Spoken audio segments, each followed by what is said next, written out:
Welcome to DNP India. Sushant Singh Rajput के housekeeper रहे नीरज सिंह का एक बयान मीडिया में वायरल हो रहा है, जो उन्होंने पुलिस की पूछताछ में दिया था। नीरज ने इसमें 8 जून की कहानी सुनाई है, वही दिन जब रिया सुशांत का घर छोड़कर चली गई थी। नीरज के मुताबिक उस रात रिया इतने गुस्से में थी कि बिना डिनर किए बैग पैक कर अपने भाई के साथ रवाना हो गई थी। नीरज ने बताया कि 8 जून को केशव यानी कि कुक ने सभी के लिए डिनर बनाया। हम सर सुशांत और रिया मैम के लिए डिनर सर्व करने की तैयारी कर रहे थे, तभी अचानक रिया मैम ने मुझे आवाज दी और उनका बैग पैक करने को कहा। वह बहुत गुस्से में दिख रही थी। उन्होंने मुझसे कहा कि अलमारी से उनके सारे कपड़े बैग में पैक कर दूं। बाद में वे बिना डिनर किए ही अपने भाई शोभिक चक्रवर्ती के साथ चली गईं। तब सुशांत सर पूरे टाइम कमरे में बैठे रहे। रिया मैम के जाने के बाद उसी रात सुशांत सर की बहन मीतू सिंह घर आई। नीरज ने अपने बयान में यह भी बताया कि लॉकडाउन शुरू होने के बाद रिया माउंट ब्लैंक यानी कि जहां सुशांत का फ्लैट था वहां शिफ्ट हो गई थी, लेकिन कभी कभी 1-2 दिन के लिए पेरेंट्स से मिलने चली जाती थी या फिर पेरेंट्स उनसे मिलने आ जाया करते थे। लॉकडाउन के दौरान रिया मैम और सुशांत सर सुबह उठने के बाद ब्लैक कॉफी लेते थे और फिर वर्कआउट के लिए टेरेस पर चले जाते थे। लंच के बाद कभी कभी वे टेरेस में योगा और म्यूजिक इक्विपमेंट रखने को कहते थे। फिर उनके वहां से जाने के बाद मैं टेरेस साफ करता था, केशव डिनर बनाता था और फिर सर सोने चले जाते थे।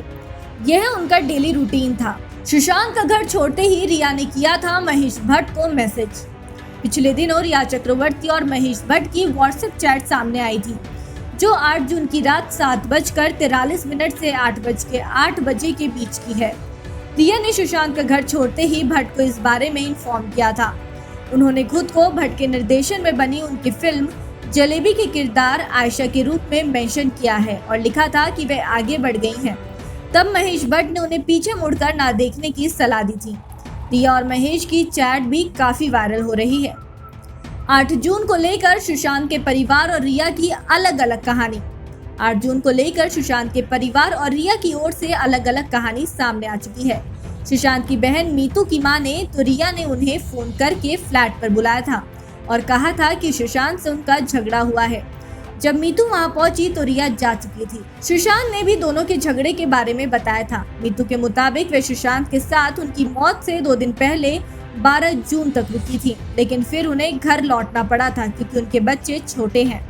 रिया की ओर से जो कहानी आई वह बिल्कुल उलट है। उन्होंने अपने वकील सतीश मान शिंदे के जरिए दावा किया था कि मौत से पहले सुशांत बहुत परेशान थे।